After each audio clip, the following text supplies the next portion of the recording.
I had the opportunity to speak with Steve Young from his carpool situation in He's Silicon just a dad. Valley. He's just a dad. He's just doing his dad thing. Had a fantastic conversation. On topic are Andy Reid, the Super Bowl, Steve's increasing social media game, and, of course, his thoughts on BYU in the Big 12.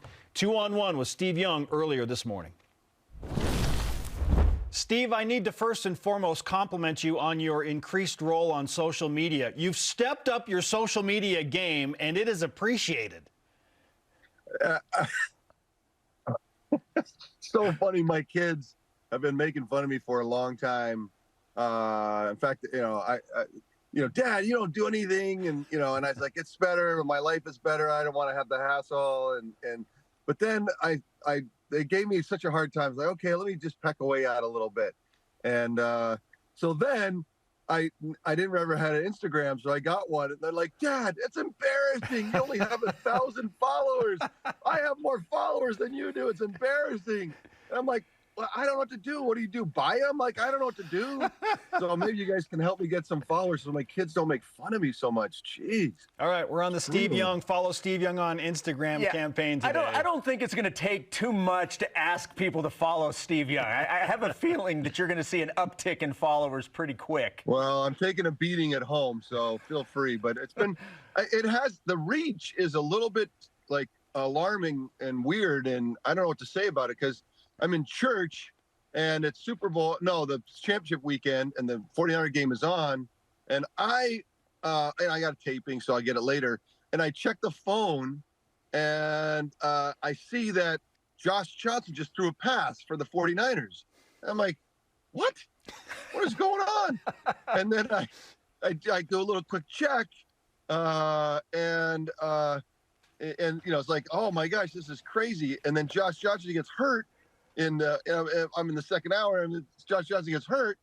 And so I think, you know what? I'm going to tell people I'm in the parking lot warming up. I'm ready to go, So I do that thinking, I don't think anything of it. So a couple days later, a buddy of mine goes, hey, that thing went viral. I'm like, okay, great. I go, what? He goes, yeah, 2.5 million views. I'm like, that is nuts. And then for the next 2 days, everyone I saw, everyone in my life talked about, hey, I heard you in the parking lot warming up. And I thought that's when social media hit me. Like, my gosh, you really have been because there is some power, not power, but some, I don't know, something in it that really could be kind of interesting. So anyway, let's not belabor that, but my kids are still making fun of me. I love it. Steve Young is with us on BYU Sports Nation. Just for the record, how many plays could you have gone if you had actually transitioned from the parking lot to the game? In this offense, and I'm not kidding you, in this offense with Kyle calling plays and the bubble screens and the slip screens and the RPOs, like, I know for sure I could get off the RPO and throw the slant. I might be with a little space, be able to throw, something a little bit further. I mean, you could get some plays in. The defense would creep. I mean, they'd start to say, hey, look, this guy can't get anything going. But there could be some plays run. I mean, I can guarantee you they could. When poor Brock came back and couldn't throw the football, I was like, I know I could do that. So. Steve, let's talk a little Super Bowl. Obviously, you were there, and as a Chiefs fan, I was extremely happy that the Chiefs won. You certainly know a lot about the Super Bowl. You've been to many Super Bowls. You've won Super Bowls. What did it mean to you to be there and experience that with Andy Reid, who you're super close with? I do Monday night during the season, and the only thing I do on Sunday is that post game, and I do it mostly because it's the final say of the season. I really enjoy that, but it's doubly positive for me when it's Andy, and it's been twice now. And I think the second time was, you could tell even he knew the impact and the import of the moment and what he was accomplishing. And there's rarefied air now, and it kind of solidifies his coaching and his tree and the thing about Andy that made me somewhat emotional at that moment was that Andy has changed the game. Bill Walsh started it. Bill Walsh was somebody that wanted to pay it forward. He wanted to give his assistant coaches all of his knowledge, all of who he was. He poured it out to those guys so that they could be successful in the future. And he did that for Mike Holmgren. And Mike had the same spirit because of Bill and gave it to Andy. And Andy has done it in a more unique way because Andy's so kind. And that kindness that Andy, in the middle of the NFL, the rough and tumble, the mosaic law, eye for an eye environment of the NFL, where most coaches end up with a big stick and just start hitting people, he's always a guy with tools. And he's always, and then Travis Kelce came on. And I said, give me something about Andy. He says, he gives us, he inspires us. Every day he comes in with new ideas. He's always thinking about something new and some innovative. And I thought to myself, here's the most innovative mind in the NFL. Here's the most successful coach in the NFL. And here's the kindest guy in the NFL. And I just think that's the thing that people don't realize is that you can be excellent and kind. You can hold two things that don't necessarily go together. A lot of times excellence means then you're famous, and then there's hubris, and then there's the inevitable, self-absorption. And like Andy's just kind. And I think that's changing. The guys that are getting jobs today are all these young guys that have been influenced by Andy Reid. And it's changing the NFL. It's changing how players are treated. It's changing how they're coached and how they're dealt with and how they're inspired. And so I feel like there's a lot going on when you ask me that question with Andy Reid. Steve Young is with us on BYU Sports Nation. You took a picture with Andy and Tammy after the Super Bowl. Another thing that went viral, if you will, and BYU fans especially took hold of that. What was that moment like for you to be with Andy and Tammy celebrating the Super Bowl championship for the Chiefs? Well, I've been with him a long time. Everyone knows that he was my JV coach when we went to Air Force in the JV game, and it was my turn. We rotated the three quarterbacks. Jim Kimball, Mark Haugo, and me rotated the starts, and it was my turn to start at Air Force. And I remember him walking into the locker room before the game. And he goes, "Mark Haugo's dad's flown in from Minnesota, and so he's here in the stands. Is there any way you'd let him start?" And I said, "No." I guess Mark Haugo's dad's going to watch me play. I think that's awesome.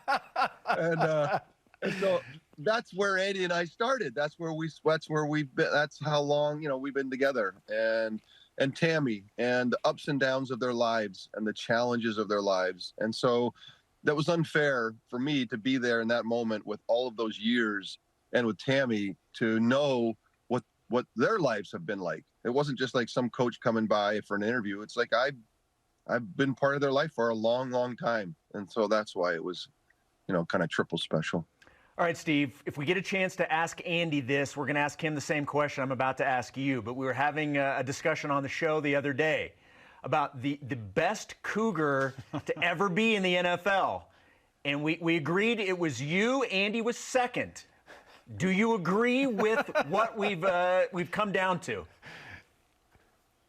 Well, there should be a coaching, kind of competition and a player competition. Okay. You know what I mean? Because they're different. They're different. And Andy, man, I mean, he's starting to my biggest issue is that I sat some years and frustrational. That's good. Frustration years. And so, Andy's he's running the clock out here. I mean, he could, with his innovative mind and how he's staying fresh with the game and how he's inspiring the game, he could be a Tom Brady kind of figure here. He could be 78 still coaching. I mean, I think it's possible. So he's it's fun. But also I could see him retiring. Like I could see him kind of not playing. So, but anyway, awesome conversation. Sounds like a barroom kind of conversation. Good luck to you guys. It's right there with who had the better team, 83 or 84 at BYU, Steve. So, again. Well, that's not a competition. That's not a competition. I don't even want to hear about it. I'm with you. It's 83, man. All I see is Gerald McNeil running over me in the back. With punt returns, 16 punt returns for 1,000 yards. Hey, speaking of, you guys like my background. my background, my Toyota Sienna. This is my swagger wagon, bro. It looks great. This is how I roll. Hey, you're doing the dad thing, and I appreciate that. I do the same thing, so I'm right there with you. I just love the fact that all these people that have been walking behind you have no idea that they're about to be on national television. No, this is Silicon Valley. They're not focused on sports here. That's they true. wouldn't know. This is true. They're just asking where Zuckerberg lives. Where's Zuckerberg live? Who's down? You go down the street. Go get him. All right, Steve. Speaking of BYU football, they're making the transition to Power 5 status. They're in the Big 12. They're going to have 10 Power 5 games next year. What's the key, in your opinion, to handling a Power 5 schedule like BYU has never seen before? Well, it's the roots of it are in recruiting. We have, and this Tom and I and Kalani, everybody's all in trying to make sure that we improve our recruiting prowess. Over the last 10, 15 years, it's been a slide into where we're not getting the LDS athletes in Utah. We're not getting LDS athletes in the West. And that's just something that we can't abide. So I think there's a real effort to make those improvements, the development plans that players want and need. I think there's a lot of things that Tom's doing in the last 6 months, getting ready for this battle and honing our game and getting it ready. I'm happy about it and really excited, and that's where it's going to happen. Now, when you get to NIL stuff, I don't suspect that BYU is going to be the ones that are going to be paying Arch Manning $1 million, $2 million.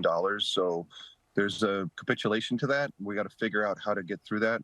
People here locally at Stanford are trying to figure that out because they don't want to chase around that as well. So there's some changes still afoot. The idea that the Pac-12 or Pac-10 now might create some environments where that disappear. I mean, there's a lot of stuff that's still in the mix, but we're set, we're solid, and we've got to recruit. That's the bottom line. And everything else will kind of come out of that. As long as A-Rod's around calling plays, and if A-Rod gets a head coaching job somewhere, I hope we are training the next Mike McDaniel or those guys that left the 49ers for years, that are still leaving the 49ers every year. It seems like we have to find people who can call the plays, teach the position, and make sure that we are, no matter what, in the Big 12, throwing the ball like BYU always had. That's how we have to live. That's how we have to die. And so as long as we're doing that and we're recruiting really well, we'll be in the mix.